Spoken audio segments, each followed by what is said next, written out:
भारतीय संविधान का अनुच्छेद 271 केंद्र सरकार को कुछ विशेष उद्देश्यों के लिए कुछ करों पर अतिरिक्त अधिभार सरचार्ज लगाने का अधिकार देता है। इसे सरल भाषा में समझते हैं। अनुच्छेद 271 क्या कहता है?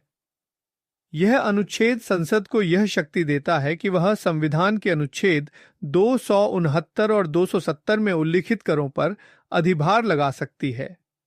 अधिभार एक प्रकार का अतिरिक्त कर होता है जो किसी मौजूदा कर के ऊपर लगाया जाता है।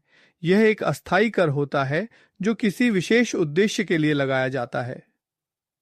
अनुच्छेद 269 राज्यों के बीच वस्तुओं और सेवाओं के व्यापार पर लगने वाले करों से संबंधित है और अनुच्छेद 270 केंद्र और राज्यों के बीच करों के बंटवारे से संबंधित है।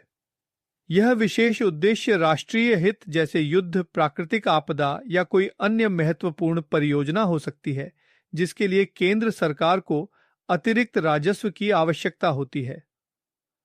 अनुच्छेद 271 के तहत लगाए गए अधिभार का बंटवारा केंद्र और राज्यों के बीच नहीं होता, बल्कि यह पूरी तरह से केंद्र सरकार के पास रहता है।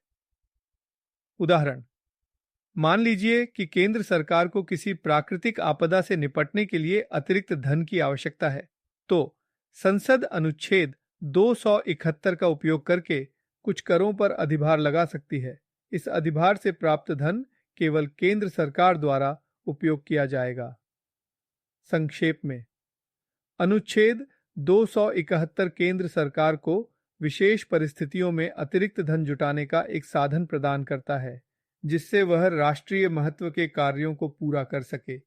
यह ध्यान रखना महत्वपूर्ण है कि यह अतिरिक्त कर राज्यों के साथ साझा नहीं किया जाता है।